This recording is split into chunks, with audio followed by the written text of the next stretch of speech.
true. You don't even know how very special you are. Make it move, make it groove. Make it move, make it groove.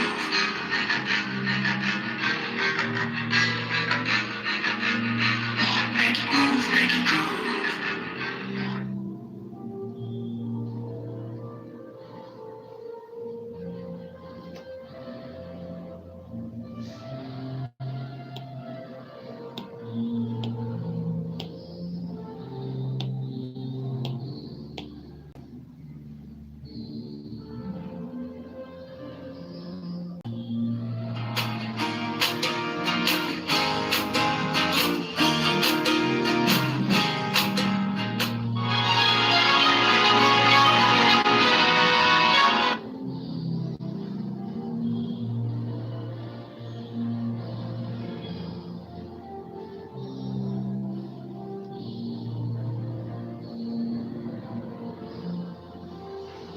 Okay, hello, nice to see you there. This is Her Majesty's World Science channel on the second stream on the JAMB prep questions, the likely questions. This will include the second 10 questions. The first stream, I handled question number 1 to number 11. Sorry, question number 1 to number 10. Today, I'll be handling from number 11 to number 20. And after that, I will welcome your questions for anyone that happen to be online. So please, this live stream should be on, and you should check regularly on my community post to check when I will go live so that you can come with your questions. So I've shown you the question, I'll still show you again. Then, if you have not watched the stream 1, you endeavor to watch the stream 1 on the 2021 JAMB Chemistry Prep. The questions are there on the screen. You see them now, come soon.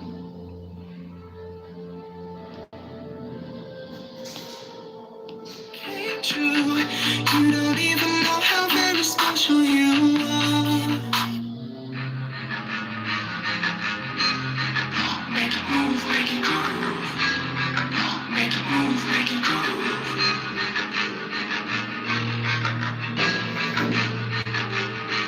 Make it move, make it groove.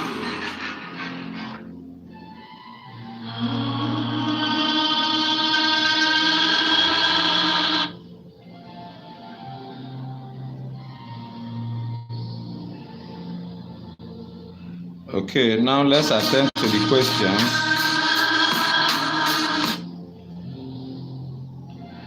So we create our new page here. I think there is a note that is existing already. Okay, we have JAMB stream 2. So we lift the first question. That's question number 11 to 13. The other one say, which of the following, question number 11, they say, which of the following is not a Lewis acid? So then the answer is, the correct answer is A, option A,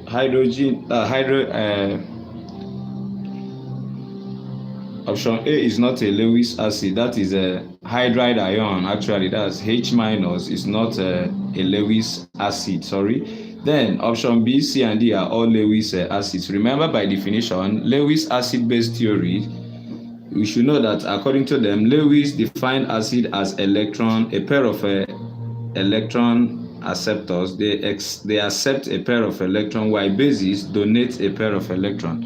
So by so doing, you see hydride ion, which is H minus, shows that it has gained gained extra 1 electron, adding to the one it has before. So it means that hydride ion has sufficient electrons, so it can donate an electron. Therefore, it donates a pair of electrons. That makes it a Lewis base, not Lewis acid. Then boron fluoride, aluminum chloride, and magnesium ion, and other cations that have at least an empty orbital is serving as a Lewis acid. According to Lewis, acid-base reaction is nothing but just coordinate covalent bonding. That's where they find their own usage there. So we go to the next question, which says number 2. Number 12 question says, ammonia soda process is used in the industrial production of Ammonia soda process is just to check if you know another name for it. Ammonia soda process is not a process but Solvay process, and Solvay process is used in the industrial production of sodium triazocarbonate 4. So option D is the correct answer. Then question 13 says, which of the following elements can be best stored under paraffin oil? The correct answer is A, potassium. I know you commonly know that sodium metal is stored under paraffin, but potassium ion is also safely stored under paraffin because they are all both reactive. They react with air. Copper, you don't store it under paraffin. Phosphorus, you don't store it under paraffin. Rather, phosphorus is stored under water because of its low ignition temperature, especially white phosphorus. It ignites at the temperature of about 32 degrees Celsius. So storing it under paraffin will even worsen the case because if it ignites, paraffin burns fast. So we go to the next set of question 14 and 15. Okay, we have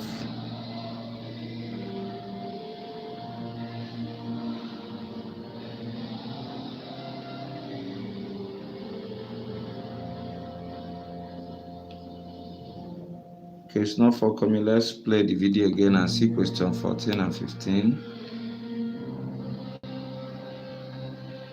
Okay, question 14 says, which of the following acid is mainly used in the manufacture of explosives? The answer is A says sulfuric acid. No. B says nitric acid. Of course, that's the answer. Nitric acid is used mainly in the manufacture of explosives.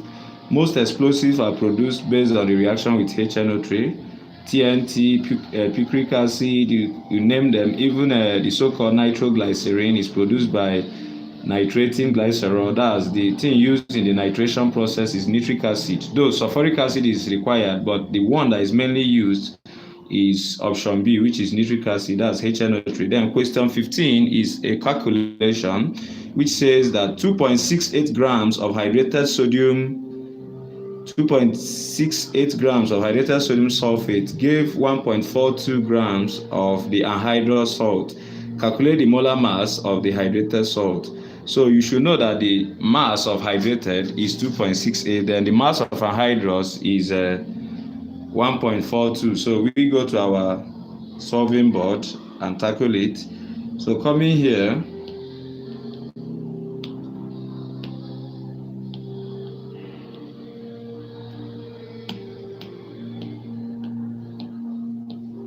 okay, from the question, sorry I couldn't lift it again. First, solution to question number 15, if I'm right. First, you write mass of hydrated salt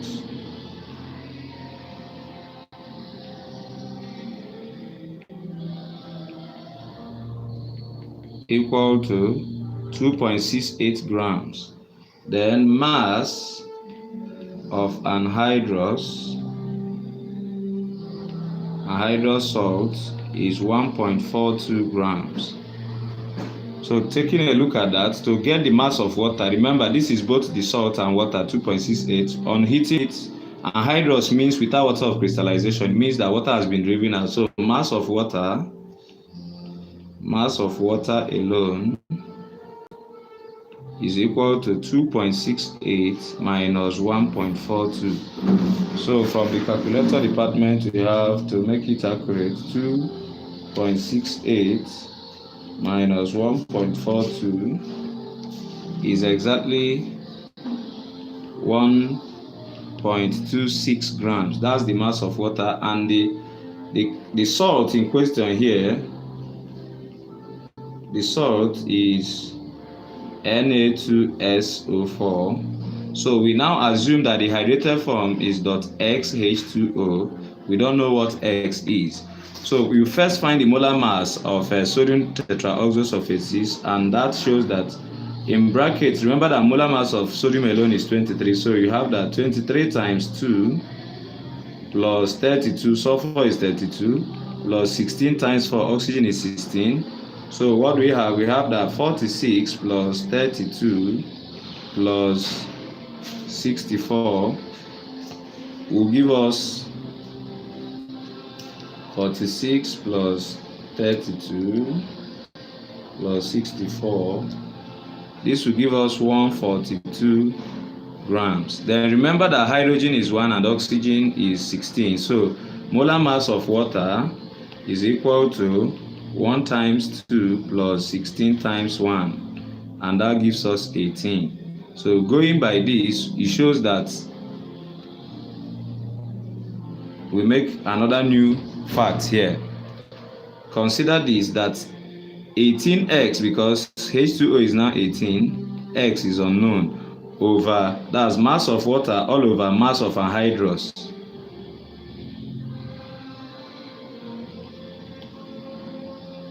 Here is anhydrous, then this is hydrated. So mass of water all over mass of anhydrous, which is 142, is also equal to mass of water we got from our calculation is this. Is also equal to 1.26 all over mass of anhydrous is 1.42. So you cross multiply such that we have that 18x times 1.42 is equal to 1.26 times 142. So from the calculator department, we have that 18 times 1.42 is equal to 25.56x is equal to 1.26 times 142 is equal to 178.92. So x alone is equal to 178.92 all over 25.56. So going by this, we have our final answer to be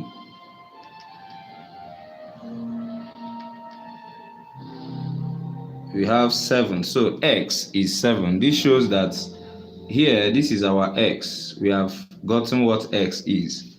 Then permit me to clean the board a bit.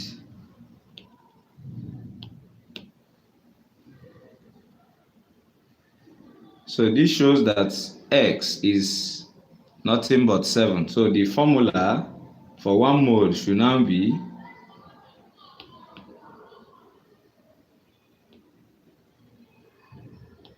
so 1 mole of it should be Na2SO4.7H2O. Then the molar mass you calculate again. Remember, we have gotten this, all of this one to be 142.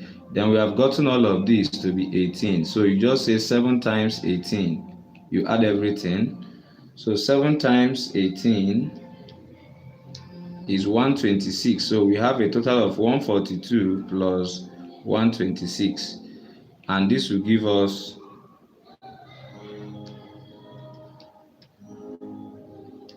268. So 268 grams is the molar mass of that particular salt after analysis. So we go back to the particular video we just played and check if the answers are there.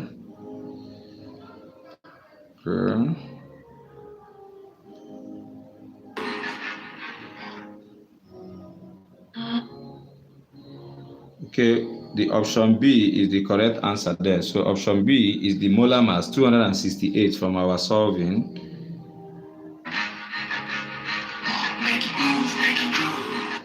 Okay, here we are done with this question. Let's get our board clean and go to the next one.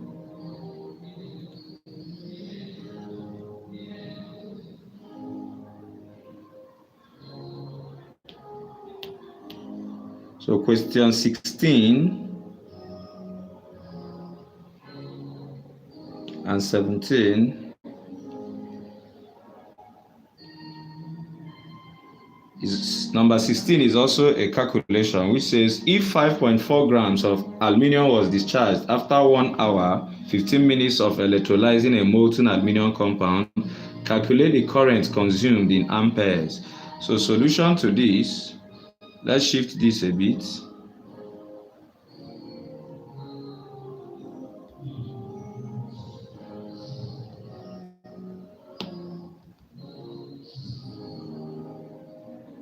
I need to be seeing the question, so let me take it this way so that I can see what, yeah, of course.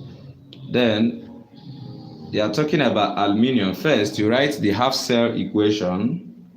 Aluminium has a charge of +3, therefore you to gain 3 electrons to become reduced to aluminium atom, which is aluminium metal. So this implies that 3 Faradays are required to discharge 27 grams. Look at the brackets. The molar mass of aluminium is 27, and remember 1 Faraday is 96,500. Therefore you go back to the question they gave us here. They now say, if you now go back and now ask yourself, if 27 grams of aluminium is discharged by 3 Faraday, how many Faradays are required to discharge 5.4 grams of the same aluminium? So you call here X, you cross multiply, such that we have now 27X is equal to 3 times 5.4. 3 times 5.4 is such that X should be equal to 3 times 5.4 divided by 27. So solving straight,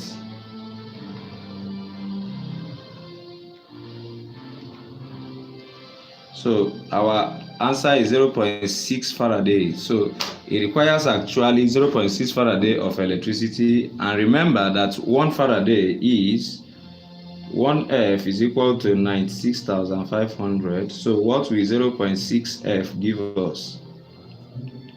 To still be in that same manner, it will give us exactly 96,500 multiplied by 0.6. So 96,500 multiplied by 0.6 is equal to, so our final answer for quantity is equal to 57,900 coulombs of electricity is required to discharge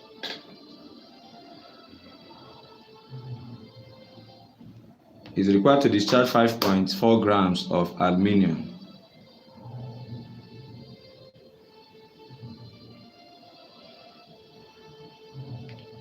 Okay, then we continue our solving here. So having gotten this, remember that quantity is equal to IT, where I means current and T means time in seconds. So what does this mean? It means that 57,900 coulombs was gotten by multiplying time, and the time given was 1 hour 15 minutes. So you convert to seconds. So 1 hour is equal to, when you want to convert 1 hour, you just sum up the whole thing. In 1 hour there are 60 minutes. So 60 plus 15 will give you 75 minutes. So 75 minutes is equal to 60 times 75 to give you that in seconds. So 60 times 75 is 4,500. So we have 4,500 seconds as the second provided. Then we continue our solving. Here, permit me to clean here.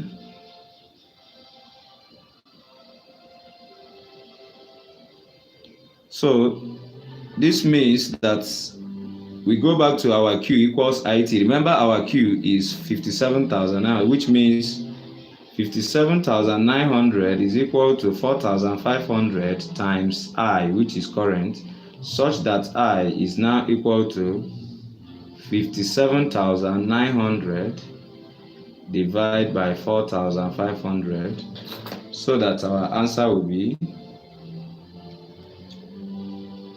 57,900 divided by 4,500 is 12.8. So 12.9 amperes is the answer. So we go back to this, checking our option. You can clearly see that option C is the nearest. So this is our correct answer. 12.8 is the answer. Then you need to, I'll give you a shorter way to get this thing without passing through all this long process. You just use, for you to get every calculation involving Faraday's first law of electrolysis, you can visit. You are already here in my channel. You check one of my video known as the easy way to solve Faraday's law of electrolysis question based on first law. So there is a cheat I use there. I'll just use it here to tell you how to get. Remember, our answer is 12.9 amperes. So if you are asked question concerning first Faraday law, you just use this acronym, which is the mass discharged equal to Ramit over Chaffer. Ramit over Chaffer. Whereby I'll separate terms here. The Ram here means relative atomic mass. Relative atomic mass. Then the I here means current. Then the time here means, this T here means time. So when you say Ramit, the Ram means relative atomic mass, I means current, T means time in seconds. Then this charge here is charge present on the ion of the element. Then F here is, the phi here is 1 Faraday. So mass discharge is equal to Ramit over Chaffer. Then look at our question. They gave us mass, which means 5.4 is equal to relative atomic mass of aluminium is 27 times current, which is unknown, that's I, then times time. We have calculated our time. We got 5,500 all over. The charge present on aluminium is 3. Aluminium has a charge of 3, which means this should be 3 times 1 Faraday is 96,500.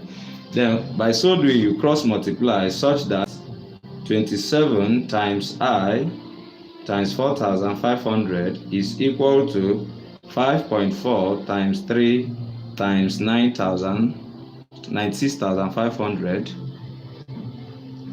Therefore, what we have, our current will be straightforward. 5.4 times 3 times 96,500, all divided by 27 times 4,500. So getting the numerator and denominator separately to make it easier for us, we have that 5.4 times 3 times 96,500 will give you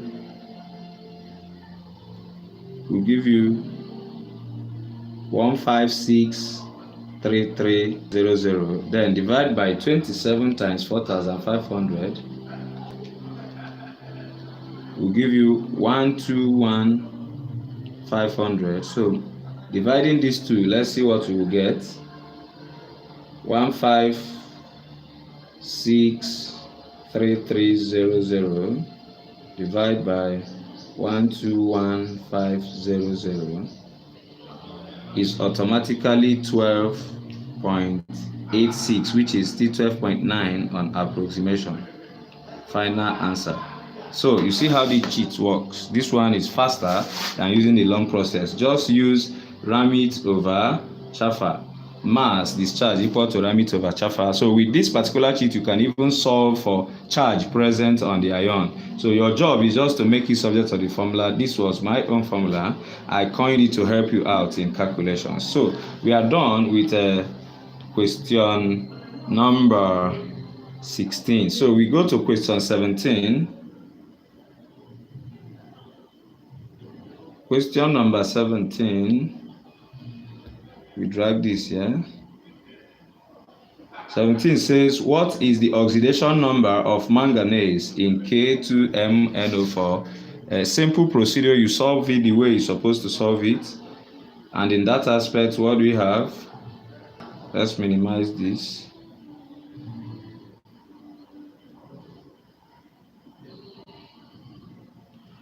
Okay, I'll give you the way to solve, of course, and tell you the shortcut on how to get it faster without wasting time in the hall. So we are calculating K2MnO4. They asked us the oxidation number of manganese. Simple. Remember, oxygen is -2, potassium is 1. So here we have 1 times 2 plus Mn plus -2 times 4, because anywhere you see oxygen, take -2 and times it by the number, equate to 0. So we have 2 plus Mn, then plus -8 will be equal to 0. 2 plus Mn minus plus is minus is equal to 0, such that manganese is equal to 0 minus 2 plus 8. And that means that manganese is automatically plus 6. So our correct answer is option C here, which is saying 6. Don't be deceived. K2MnO4 is not the same thing. Don't confuse it with KMnO4. Here, manganese is 7, but this is manganese 6, and this is green, while this is purple. Now, the shortcut on how to get this particular one sharp without wasting much time in the hall is, assuming you are asked to find the oxidation number of manganese, use oxygen as your control. Just say -2 times 4, you have -8, simple. And for you to make it 0, you need 8. So what must you add to -8 to make it 0? You need +8. And these two behind will provide it. So this one. Now, sorry for the break in transmission. So it is obvious that this particular potassium has provided 2, and we are looking for 6, and we are looking for 8 actually, which means out of 8 and potassium has provided 2, it means manganese must provide the remaining one, which is 6. I take it again. Just go to the oxygen, say -2 times 4, you have -8. You need +8, which means even if you multiply and get -6, you also need +6. And those things behind oxygen is what will provide that plus, except oxygen. Then potassium has provided 2, which means this automatically remains what? 6. So the same thing is applicable, assuming you are asked to find oxidation number of chlorine here. That's of course is easy. You just say -2 times 3, which is minus what? 6. We are looking for +6, and these 2 behind will provide it. Sodium is already providing 1, so we now require extra 5. So the oxidation number here is automatically 5, even without solving. So we go to the next question. Clean the board and go to the next question.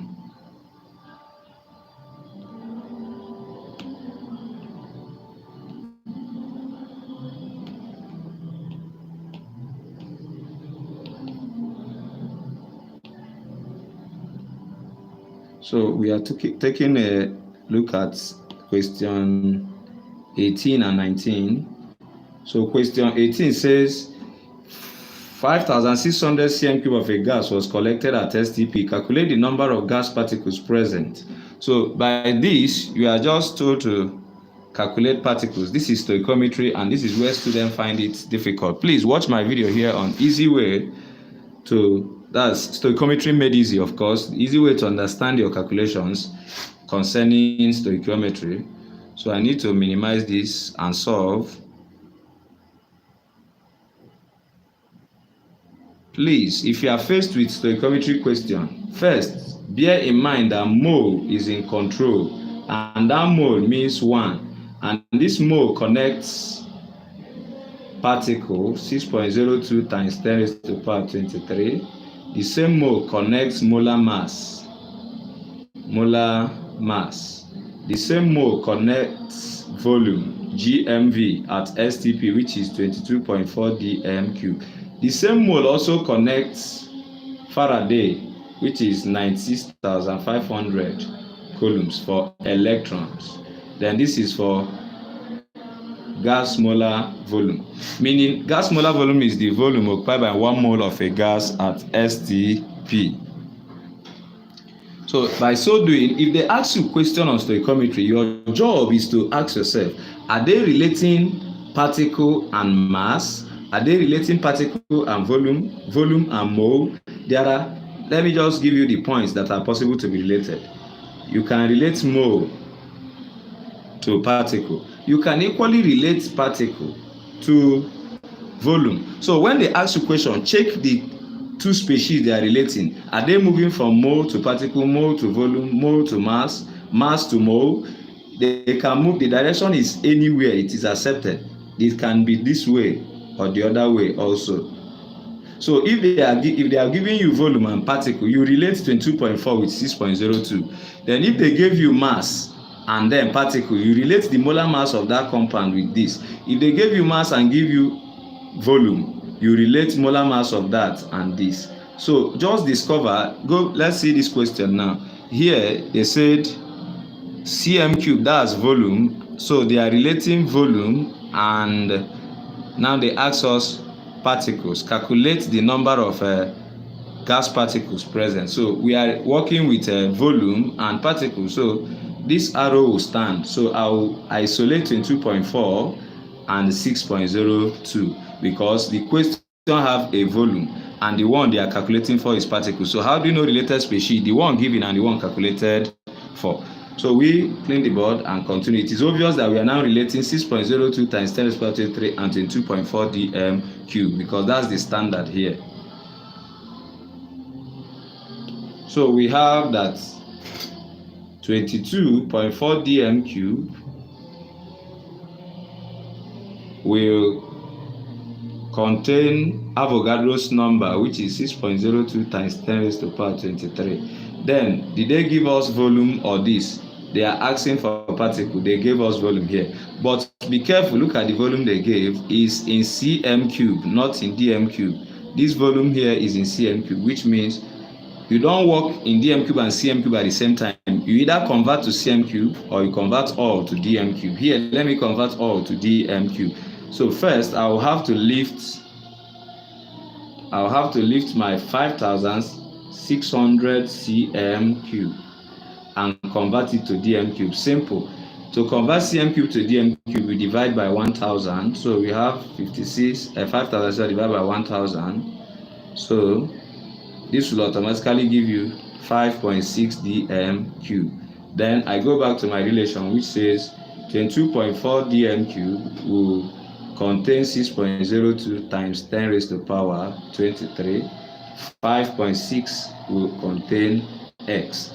So simply you might watch this and see that how many times. Okay, let's just solve normal. You just say 22.4x is equal to 6.02 times 10 raised to the power 23 times 5.6, such that x is equal to 6.02 times 10 raised to the power 23 times 5.6 divided by 22.4. At the end, without even wasting time pressing my calculator, I will know that this will give me, just know that 22.4 divided by 2 is 22.4 divided by 2 is 11.2. Then when you divide 11.2 by 2 again, you get 5.6, which means automatically the division factor here is 4. Just divide this thing by 4, you get your answer. Simple. Because at the end, this will give you 1 and this one will give you 4. So that 6.02 times 10 raised to the power 23 divided by 4 will give you automatically option A, which is 1.505 times 10 raised to the power 23. So the correct answer is A. That's the number of gas particles present in 5,600 cm cube of a gas. Remember, this is only true because they say that STP, and that is this value given to you here. We go over to the next question.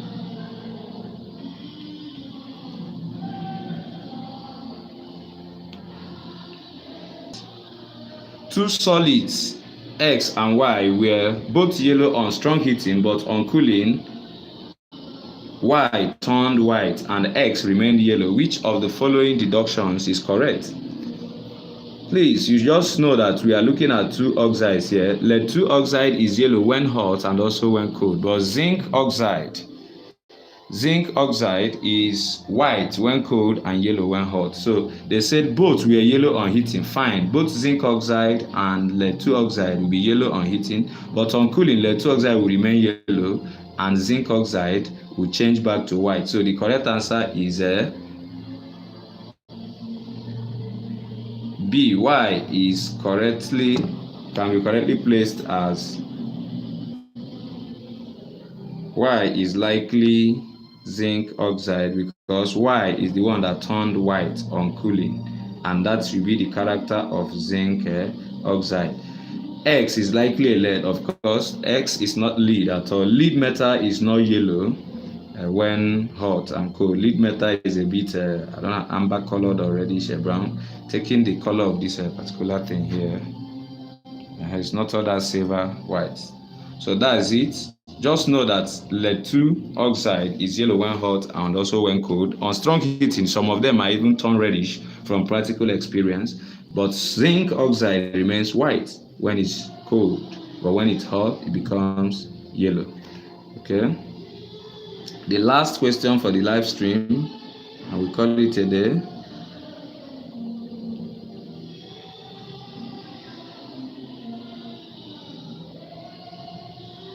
Okay, here we go.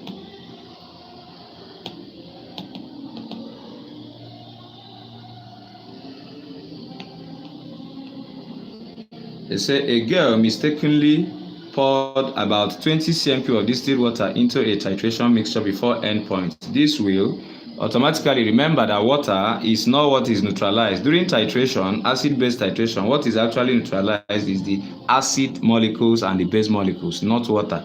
So adding pure water, as far as the water is pure, it will have no effect on the endpoint of that particular titration. So the answer is A. Why? Because water is neither a base nor an acid and is the product of neutralization reaction between acid and base. So adding distilled water into the titration mixture will have no effect on the endpoint. But be careful, if you should go and add water to the base before pipetting it, it will change the endpoint. But they say titration mixture, which means that the girl has pipetted the required volume of the base and titration has started. So adding extra water will have no effect on the end point. Why? Because water is neither a base nor an acid. So that brings our live stream to an end for today. So hope to see you in the next live stream. But before then, I would like to play the question for the stream 1, in case if you have not seen it. You don't even know how very special you are.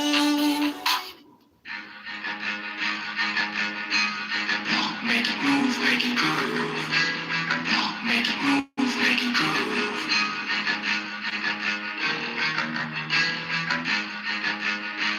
Make it move, make it groove.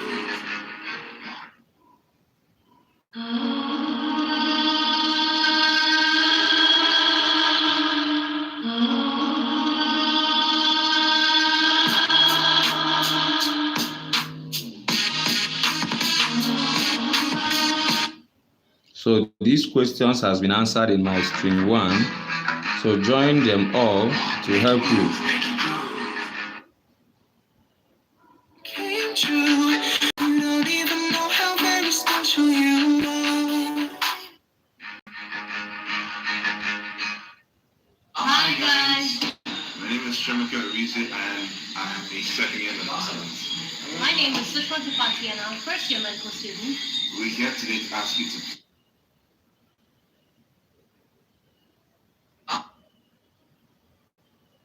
Some experiments and Sir Majesty Easy World.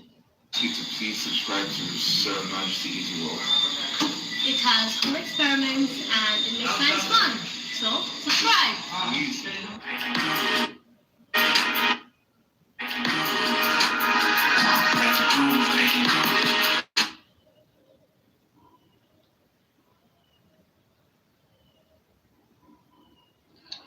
I love you. Thank you for watching.